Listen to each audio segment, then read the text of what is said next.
사람은요, 평생 배우는 존재입니다. 그래서 배우면 나이가 없다라는 말은 대단한 말이 아니고 당연한 말입니다. 중국의 공자는 이런 말을 했어요. 함께 길을 가는 세 사람 가운데에는 반드시 나의 스승이 있다. 그런 말을 했어요. 참 맞는 말입니다. 즉, 이 세상 모든 사람, 모든 환경, 모든 사건에는 우리가 각기 배울 것이 분명히 존재한다. 그런 뜻이 되겠습니다. 이 논리로 따지면 우리 교회 저의 스승이 1500명이 있는 거예요. 여러분에게도 각자 1500명의 스승이 우리 교회에 계시는 겁니다. 우리가 누군가에게 배운다는 것은 누군가가 가르친다는 뜻입니다. 우리가 교회를 다닌다는 것은 예수님의 말씀을 배우고 있다는 뜻이에요. 성경에 보면 하나님, 예수 그리스도, 성령, 삼위일체 하나님은 계속 인생들을 가르쳐요. 성경을 여러분 펴서 읽어보면 반드시 둘 중에 하나는 걸리게 돼 있어요. 그게 뭐냐? 해라. 성경 읽고 나면 하나님 이거 해라 그렇게 말하세요. 또 두 번째, 하지 마라. 이 둘 중에 하나 가르침이 어느 성경을 펴서 읽든지 간에 나오게 되어 있는 거예요. 하나님은 우리에게 지금도 온갖 상황, 사람, 사건, 말씀 모든 것을 동원해서 우리에게 뭔가를 가르치고 계시다는 거예요. 하나님의 은혜지요. 배우지 않으려고 하는 사람은 성장이 멈춥니다. 그리고 자기도 모르게 도태되고 교만해져요. 사도 바울은 당부했어요. 섰다고 생각하는 자는 넘어질까 조심하라. 이 말은 이런 뜻도 돼요. 안다고 생각하는 순간 너는 모르는 것이다. 그러니까 평생을 조심하고 배우고 살거라. 그런 뜻도 되지요. 오늘 본문의 내용은 여러분이 잘 압니다마는 잠깐 배경 설명을 하면 이와 같습니다. 베드로는 거의 약 2달 기간 동안에 인생이 완전히 달라져 버린 사람이에요. 이렇게 빠른 속도로 달라지는 것도 드물어요. 사람이라는 게 이제 거듭난다 해도 사실은 그렇게 빨리 변하지 않거든요. 바울은 알다시피 예수님을 모른다고 3번이나 부인했던 겁쟁이였습니다. 근데 이런 베드로가 도대체 무슨 일을 겪었기에 설교자가 돼가지고 그것도 능력 있는 설교자가 되어서 말씀을 전하니까 한 번의 설교로 3,000명이 예수 믿겠다고 돌아왔어요. 그때 그 사람들이 순수해서 그런가 지금 이 시대보다 훨씬 강팍하고 어려운 때였어요. 그만큼 베드로가 가진 능력이 대단했다는 거예요. 베드로는 겁쟁이였고 예수님을 모른다고 도망갔던 사람이지만 예수님의 부활을 목격한 후에 40일을 같이 머물고 같이 있는 동안에 주님을 새롭게 발견하게 되었고 그리고 더 결정적인 사건은 성령을 받습니다. 오순절날 성령 받고 베드로는 베드로 대 그 옛날의 베드로가 아닌 능력 있는 사도가 된 거예요.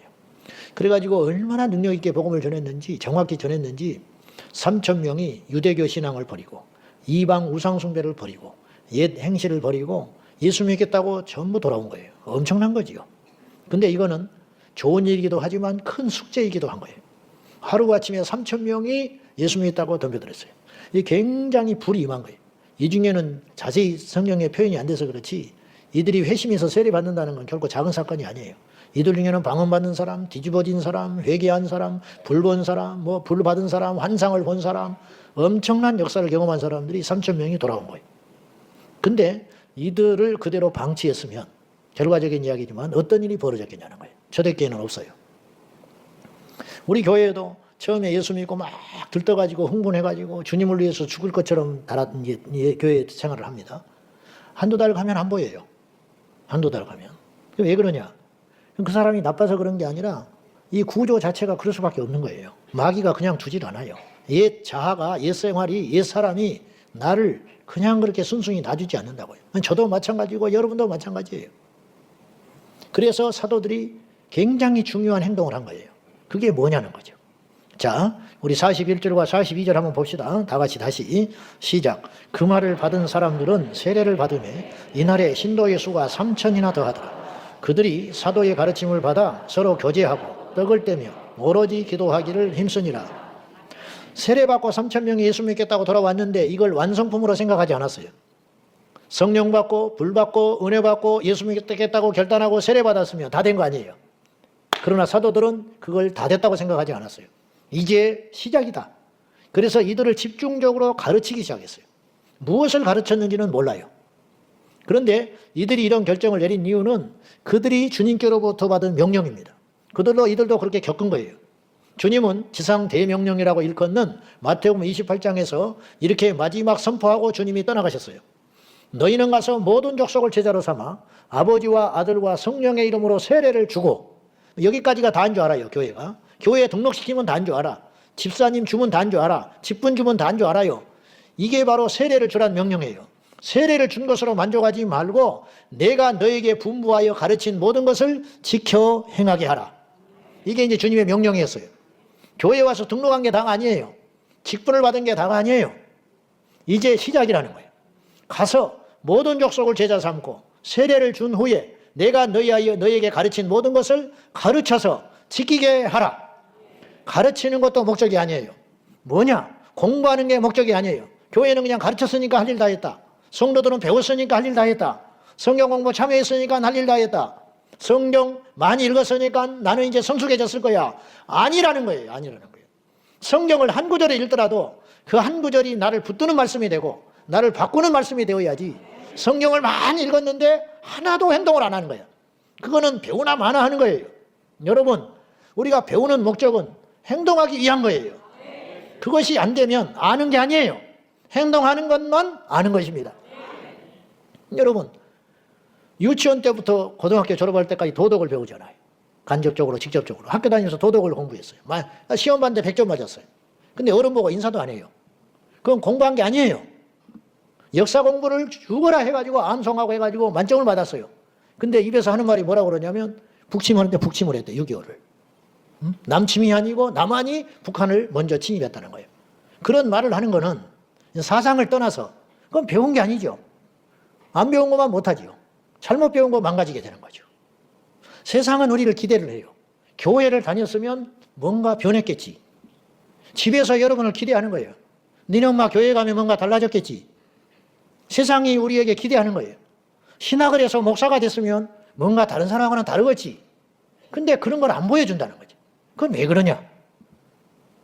뭐 한마디로 말해서 모르는 거예요. 무식한 거예요. 배우지를 않은 거예요. 배우지를 않은 거예요. 가르쳐 지키게 하라. 교회 등록만 시키지 말고 집사 임명만 시켜놓지 말고 봉사만 하라고 강요하지 말고 가르쳐라. 언제까지? 지킬 때까지. 언제까지? 변할 때까지. 언제까지? 그렇게 행동할 때까지. 왜 사지 멀쩡하게 챙겨가지고 대학 물까지 먹고 나와서 사람 구실을 못하는 겁니까? 초등학교 근처에도 안 가도 번듯하게 살아가는 사람이 많은데 어째서? 왜 박사까지 받았는데 어디 가서도 사람 취급도 못 받고 자기 앞가름 하나도 못하고 가는 곳마다 분란을 일으키고 다른 사람한테 근심거리가 되고. 왜 그렇게? 그만큼 가르쳐놨으면 이제 사람 구실을 해야 되는데 캥거루족이 돼가지고 부모 품을 벗어나지 못하고 아침만 일어나기만 하면 용돈 달라 하고 뭐라고 하고 문 탕 닫고 들어가고. 대학을 뭐하러 다녔냐 이 말이에요. 그럴 바에는. 그런 사람들이 지금 한둘이 아니라는 거죠. 그건 왜 그러냐? 한마디로 이거예요. 못 배워 먹어서 그래요. 못 배워서. 그럼 교회는 다르냐 이 말이죠. 수년 교회를 다니는데 수십 년 교회를 다녔는데 어떻게 이렇게 이기적일 수 있냐 이거예요. 어째서 그렇게 주차 하나도 못하냐 이 말이에요. 어째서 남을 배려할 줄 그렇게 모를 수가 있느냐는 거지. 엉터리라는 거지. 엉터리. 못 배워서 그래요. 모르면 망한다고 내가 그랬어요. 단순히 망하는 게 아니에요. 모르면 지옥 가요. 모르면. 어떤 엄마가 자식 셋하고 천국에 갔었어요. 하나님 앞에 섰는데 자식 셋은 천국에 들어갔어요. 엄마는 지옥에 갔어요. 왜 그랬느냐?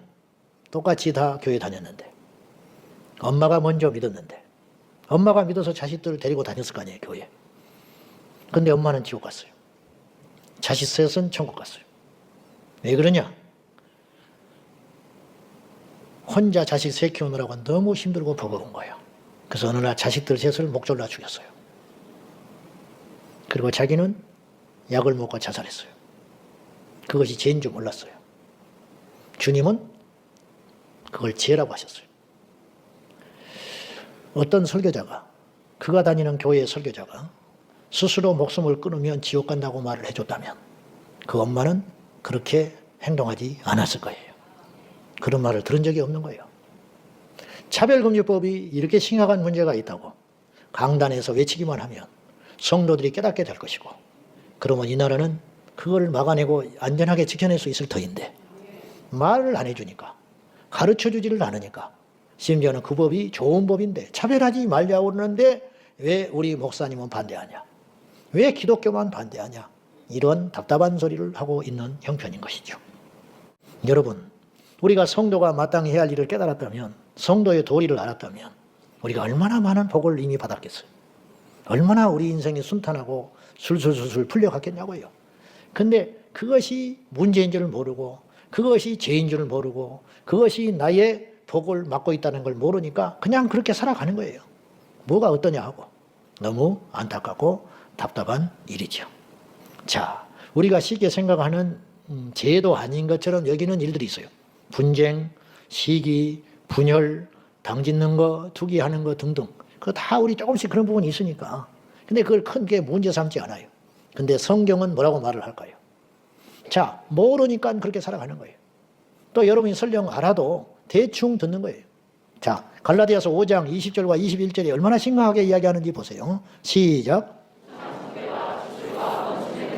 분쟁과 시기와 분냄과 당짓는 것과 분열함과 이단과 투기와 방탕함과 또 그와 같은 것들이라. 전에 너희에게 경계한 것 같이 경계하느니 이런 일을 하는 자들은 하나님의 나라를 유업으로 받지 못할 것이요. 성경에 딱 못을 박았어요. 바울이 대단한 인물입니다. 우리 같은 사람은 감히 따라갈 수 없는 엄청난 영적 깊이가 있는 사람. 뭐 우리가 뭘 봤다 뭐 어쨌다 그거 못 따라가는 거예요. 그분은 살아있으면서 삼층천 하나님의 하늘을 갔다 온 사람이에요. 그리고 엄청난 하나님의 계시를 들었어요. 받고 들었어요. 근데 얼마나 대단한지 그걸 함부로 발설하지 않았어요. 보통의 그리스도인들이 저부터 해서 걸어가면 뛰었다고 이야기하고 다녀요. 근데 바울은 딱 침묵을 지켰어요. 왜냐? 영적으로 시험에 들까 봐. 그렇게 엄격한 사람이에요. 그렇게 신령한 사람이에요. 근데 바울이 갈라디아 교회에 편지를 쓰면서 뭐라고 그러느냐면, 내가 너희들과 함께 있을 때 누차 경계했다. 요 말을 입에 달고 살았다는 거예요. 근데 내가 다시 이야기한다. 왜냐? 떠나와서 보니까 또 안 지켜. 그래서 내가 또 이야기한다. 이런 거 하지 마라. 이렇게 하면 너희들 반드시 하나님 나라 유업 못 얻는다고, 하나님 나라 못 간다고 했지. 근데 왜 자꾸 그렇게 돌아가냐? 그 일들이 뭐냐? 우상숭배하지 말아라. 주술하지 마라. 점쟁이 찾아가는 거. 권사쯤 돼가지고 점쟁이 집 불이 나게 쫓아다녀. 죄인지도 모르고 괜찮다고 생각하고. 지옥 간다니까요. 원수 맺는 거. 교회 안에 원수 맺어가지고 2년 3년 동안 인사도 안 하고 살아. 그게 죄예요. 뭐 사람이 어떻게 완벽하냐고 그런 소리 하면 안 된다고. 세상 사람들은 그것을 죄로 여기지 않을지 모르나 하나님은 그걸 죄로 여기는 거예요. 분쟁하지 마라. 시기하지 마라. 분내지 마라. 당 짓는 거. 당을 지려고 해서 짓는 게 아니라 마음에 맞는 사람끼리 어울리다 보니까 다른 사람이 그 물에 들어가지를 못해요. 분열함, 이단, 투기, 술 취함. 안수 집사 중에도 술 먹고 다니는 사람들이 수두룩해요. 담배 피우고 다니는 사람이 수두룩하고. 근데 교회에서 그걸 지혜라고 가르쳐 줘야 되는 거예요. 말을 안 해줘요. 그 사람 마음 상하고 교회 떠날까 봐. 가르치질 않으니까 죄인지를 모르는 거예요. 여러분, 분명히 오늘 성경 이야기에서요. 술 취함, 방탕함, 음란하고 못된 짓 하고 노래방 쫓아다니고 술 먹고 술을 먹으니까 경계가 흐트러져 가지고 못된 짓 하고 돌아다니고 또 그와 같은 것들이라. 내가 전에도 경계한 것 같이 지금 다시 너희에게 경계하노니 이런 일을 하는 자들은, 이건 뭐냐면 한 번 그랬다고 하는 게 아니고 이런 일을 지속적으로 계속하다 보면 하나님 나라의 유업을 받지 못하리라. 무시무시한 말씀이에요. 이게 제가 여러분한테 이런 거 하지 말게 하려고 막 억지로 이 말씀을 가져온 게 아니잖아요. 성경에 이렇게 써 있잖아요. 로마서 1장 29절에서 32절 말씀도 역시 같은 말이에요. 이 말을 잔소리로 들으면 안 돼요. 이 말씀은 큰 소리로 들어야 돼요. 내 귓전에 때리는 천둥의 음성으로 들어야 된다니까. 읽어봐요. 시작. 추악, 탐욕, 악의가 가득한 자요, 시기, 살인, 분쟁, 사기, 악독이 가득한 자요, 수군수군하는 자요, 비방하는 자요, 하나님께서 미워하시는 자요, 능욕하는 자요, 교만한 자요, 자랑하는 자요, 악을 도모하는 자요, 부모를 거역하는 자요, 우매한 자요, 배약하는 자요, 무정한 자요, 무자비한 자라.